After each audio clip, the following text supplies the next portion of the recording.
it has been a minute since I've made a video.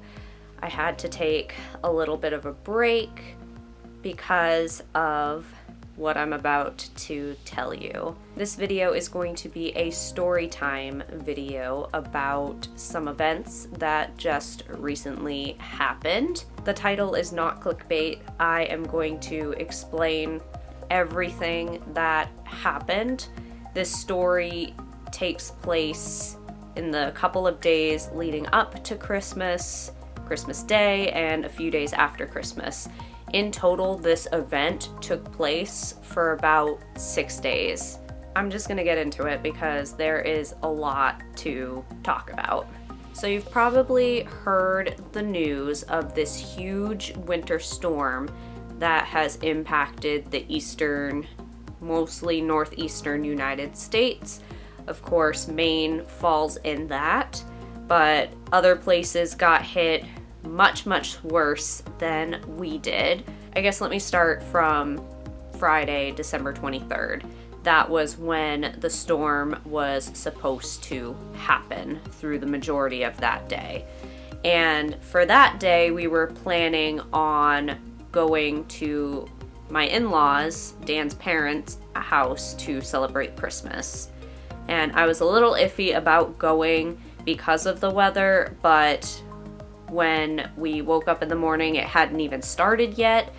It was maybe sprinkling a little bit, and it really wasn't windy yet, so we decided that we were going to go.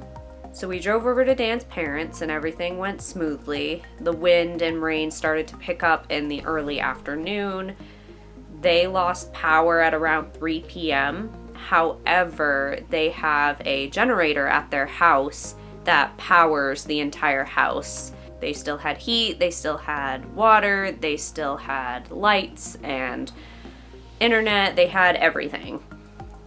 We lost power at our house at around 4:30, and I only know that because I do have Ring cameras in my house, and I was periodically checking them to check on the cats, and that was around the time that it was offline. So I had assumed at that point that the power was gone. We stayed over at Dan's parents until about 7. The rain was starting to die down at that point, but it was still pretty windy. But we decided that that was probably the best time to leave.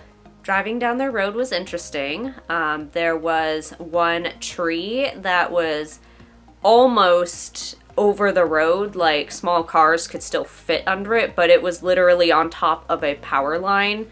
And that was obviously the reason why they didn't have power, but that was scary driving underneath it. And there were a couple of trees semi-blocking the road, but you could still pass through the road. And there were some spots on the way home that kind of flooded on each sides of the road, but like I said, we didn't run into like completely blocked off roads.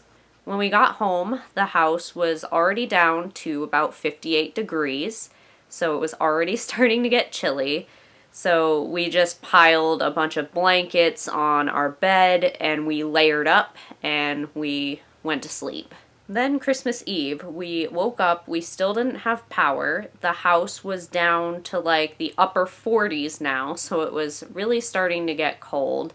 I had work that day. Dan drove me to work because we were originally planning to go down to my parents' that night to celebrate Christmas Eve and Christmas the next day. But I was starting to feel a bit uneasy about leaving the cats here all alone in a cold house. But we were going to discuss it as the day went on. I was still kind of okay about leaving until Dan told me that the water stopped working. We have a private well, so if the power's out, eventually the water will stop.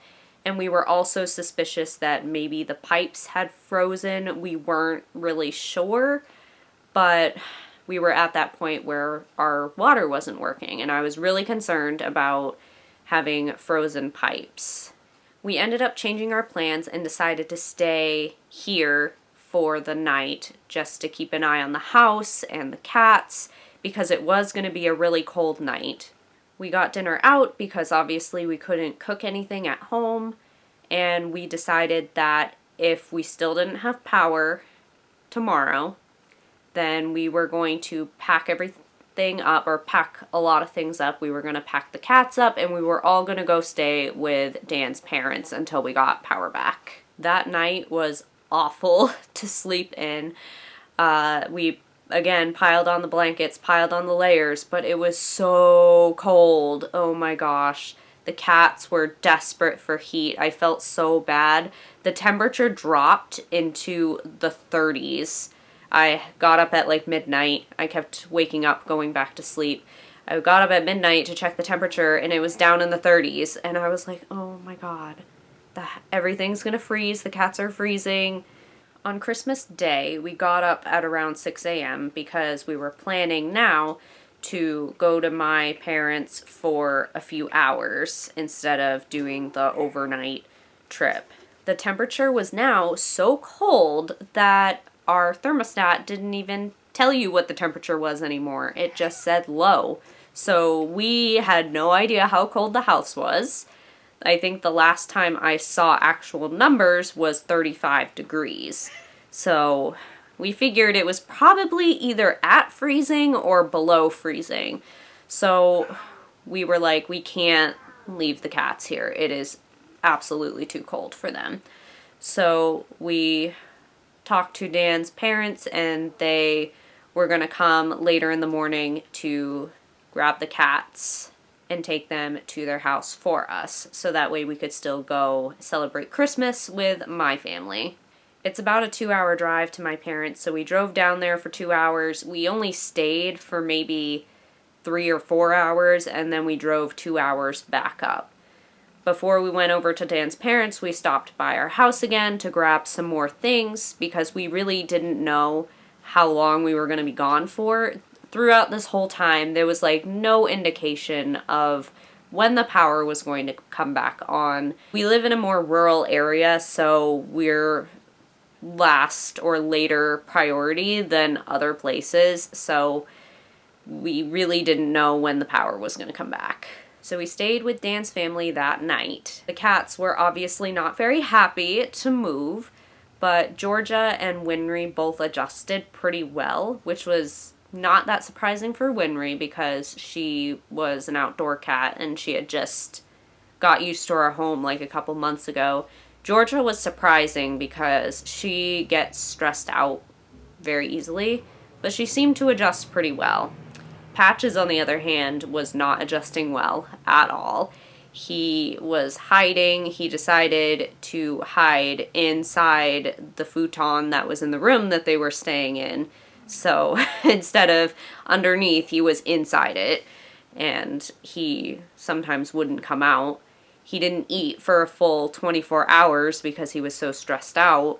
Moving on to December 26th, the day after Christmas, we basically just spent the whole day at the house. Dan and his family went out, but I had overnight, so I really just wanted to stay and nap throughout the day so that way I could prepare myself for the overnights. Dan went over to our house in the early afternoon to check on it and saw that the power had come back on, but the water still wasn't working yet, and we were also out of internet. So we had electricity and heat back, but we didn't have water and we didn't have internet. We were thinking that the pipes may have still been frozen, so we were going to give it some time to thaw out and hopefully have no burst pipes. We were nervous about the pipes bursting, so we didn't go back there yet. We decided to wait another day just in case the pipes did burst. We didn't want the cats there, and we didn't want to be dealing with the flooding while, it was just better to stay with Dan's family. I also want to say that our landlord was 100% aware of what was going on, that we were not living at home at the moment. She told us, what to do, to keep the valves open to open up the cabinet so that way air could flow in, to turn up the heat higher than normal. So if anything happened, she was well aware of it, and none of it would be our fault. On to the next day, December 27th, I worked my first overnight, came back home and slept. Dan went back to the house in the morning to check on it, and the water finally started working again. We decided to stay one more day at Dan's parents'. That day I packed up some stuff to take with me to work, and then I was going to drive to work from Dan's parents, and then in the early morning when I got out, I was gonna drive back home and go to sleep. At this point, all 3 cats were pretty well adjusted to their new living situation, so of course, just as they got used to everything, it was time to move them back home. On December 28th, I finally drove home. It was really weird coming by myself because the cats were still at Dan's parents'. Dan was sleeping over there. I was back at around 5:30 in the morning, and I just went to sleep. And then Dan and his dad came over at around 9 a.m., I would say, to bring the rest of the stuff and to bring the cats back. And that was that. We were finally back home after a few days of craziness. I know that we will be talking about this Christmas for years to come. I called this year Merry Crisis because of everything that happened. I consider us pretty lucky that we were able to go somewhere and didn't have to stay in our freezing house, and I also consider us lucky that our pipes didn't burst or anything, and that we were able to come back home no problem after a few days. So that's the story. I hope you enjoyed that. If you like videos like this, give this video a like. I will probably try to post more story time videos this upcoming year. Make sure you are also subscribed so you don't miss any new videos from me. You can also follow me on all of my social media. All of my links are listed down in the description, and I will talk to you guys in my next video. Bye!